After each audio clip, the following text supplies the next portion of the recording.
Okay, now it's really time for cowboys. Aaron Copland, a famous American composer, early in his life wrote all kinds of obscure stuff and then decided that he wanted to try to make his music a language as accessible as possible and as efficient as possible and still say all the sophisticated things he was trying to say. And I think he succeeded. Probably one of the foremost composers of the 20th century of our country. He had already written by this time, early 40s, I guess this is going into World War II, he'd already written a ballet called Billy the Kid. And someone saw it, Agnes de Mille saw it, the ballet Russe de Monte Carlo, and the Russian ballet Monte Carlo, had seen his Billy the Kid and said, we want a cowboy ballet. And Copland said, I don't want to do another cowboy ballet. It's not my plan to just be the cowboy ballet guy. But de Mille convinced him that it was going to be awesome and he could do more adventurous things. However, de Mille basically had the entire synopsis, the entire plan for the ballet set when Copland got there. So Copland kind of had to just figure out what to do to go along with the dance. This particular dance, we're going to play two pieces. So we're talking about Rodeo. So this is Copland's ballet, Rodeo, and we're going to play two pieces from Rodeo. The first is called Buckaroo Holiday. Buckaroos being cowboys, and they're on holiday doing their buckaroo stuff. And, well, I'll tell you more about that in a second, but de Mille had a scene where there's a bunch of cowboys coming in and just kind of raucously partying, and Copland decided to set for that a work song. It's a American traditional work song called Sis Joe, which is a cool song. It has lots of call and response, trying to sync different workers and has a point to it. And then very, very just boisterous. You'll hear that in the beginning of the song. It's really out of control sometimes. And then the cowgirl comes in and gives a very beautiful, soft theme. And Copland, very luckily for me, so I can read an embarrassing lyric, came up with a song. It's called If He Be a Buckaroo. And this is a song sung from a woman's perspective. Before I read the lyric of the first verse, which is all I'm going to read, this may be the last performance of the Jubilee Orchestra after I read even that. You need to know that a hondu is probably a saddle. Anybody a horse historian that can fix that? If that's not true, I can't find it. It's a dead word. There's lots of names in the West of hondu, but I think it means a saddle. So here's the lyric that she sings. If he'd be a buckaroo by his trade, I'd have him a hondu ready-made. And if he throws his turns on right, he'd have my hondu every night. So, and then it goes on.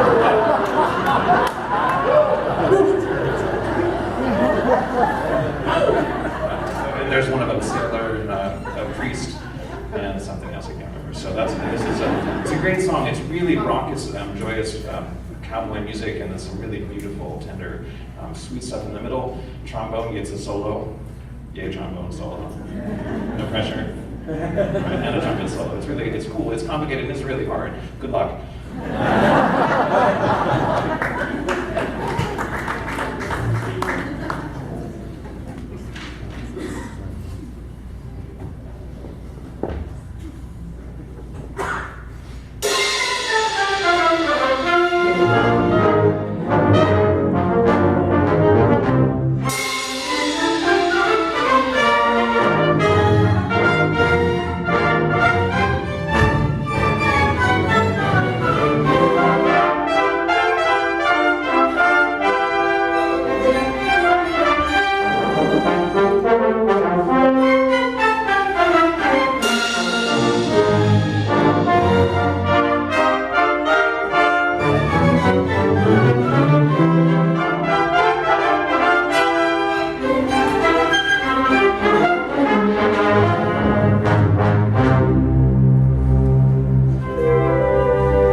We made it home after the party. All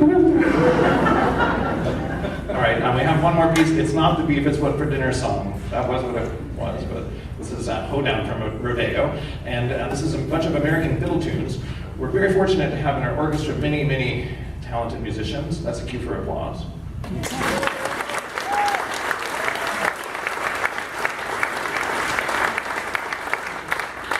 One of them happens to play American fiddle tunes and is going to tell you all about the fiddle tunes in Hoedown.